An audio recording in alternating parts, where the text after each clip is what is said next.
Ever feel like there's an invisible force holding you back? You set a goal, you get pumped, and then you do everything but the thing. You clean your entire apartment. You reorganize your Spotify playlists. We tell ourselves we're just procrastinating. We're just tired. But what if it's deeper? What if you're not just stuck? What if, on some level you don't even see, you are actively sabotaging your own success? I'm talking about tiny automatic habits you do every single day that slowly drain your confidence and kill your momentum. And by the end of this, you're going to recognize at least 3 of them. Let's get into it.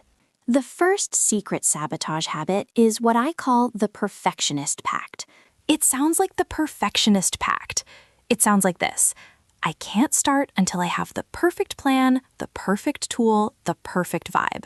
It's the creator who can't post a video until they buy the exact right microphone. It's the student who can't write the essay until they've read every single source. You think you're being thorough, but you're not. You're making a secret pact with your brain. I will trade all of my actual progress for the feeling of being prepared. And here's the trap. Perfection is a horizon. You walk towards it and it just keeps moving. So you never actually start the journey. You just stand there looking at the map, feeling more and more behind. The fix? It's brutally simple. You have to embrace the scruffy first draft. Your goal is not to be good. Your goal is to exist. Write the terrible paragraph. Film the ugly rambling take. Hit record before you feel ready. Because action, any action, breaks the spell. It tells your brain the pact is off. Sabotage habit number 2 is a betrayal. And you do it to someone you're supposed to trust. Future you. You do it every night. You're lying in bed, full of ambition, and you make a gorgeous, detailed plan for tomorrow. Tomorrow, I will wake up at 6 a.m., meditate, run 5K, write 2,000 words, and learn French. It feels so good to plan it. But here's what's really happening. You're not making a plan for future you. You're dumping a massive, unrealistic to-do list on future you. You're treating them like a stranger, a productivity robot you can order around. And when future you wakes up, they're tired. They're human. They look at that list and feel immediate guilt and resistance. So they rebel. They hit snooze. They scroll. They do the easiest, least important thing instead. To stop this, you need to do one thing tonight. Become future you's ally, not their boss. Instead of a demanding list, write them a letter. Seriously. Hey, future me, it's past you. I know you're tired. I set out the coffee. Your only mission today is to open the document and write for 15 minutes. That's it. I've got your back.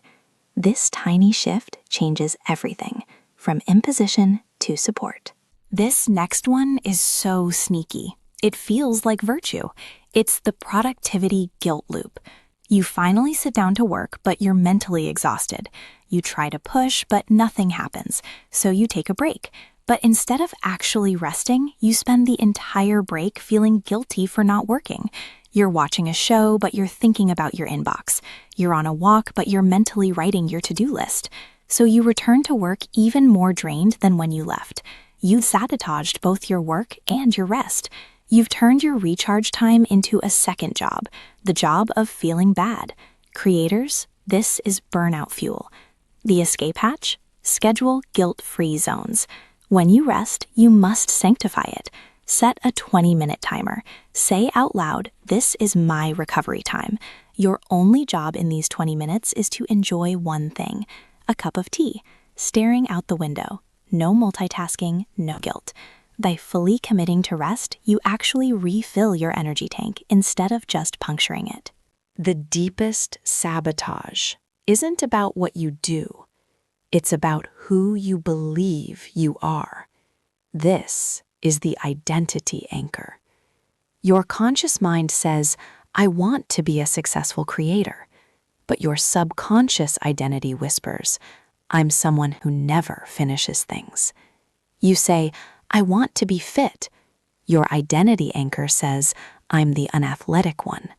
And your actions will always align with your subconscious identity, to keep you consistent with your self-image. It's why you get 80% of the way there and then suddenly quit. You're not scared of success.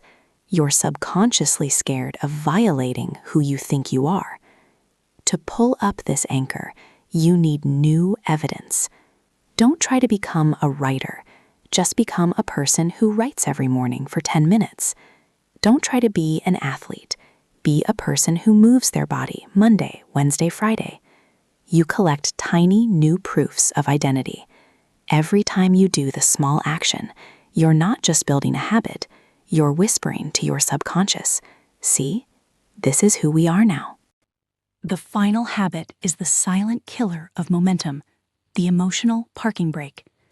You have a hard conversation, you get a disappointing email, something tiny throws off your mood, and instead of processing that emotion, just feeling it for 90 seconds, you unconsciously park it, you swallow it, you shove it down and try to just focus on work.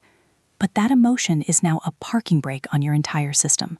Your brain dedicates huge resources to holding that feeling down, leaving you with no mental energy for the task in front of you. You feel foggy, slow, and stuck. The solution is counterintuitive. You have to name it to tame it. When you feel the resistance, stop. Ask, what am I feeling right now? Is it frustration? Rejection anxiety? Just label it. Oh, that's disappointment.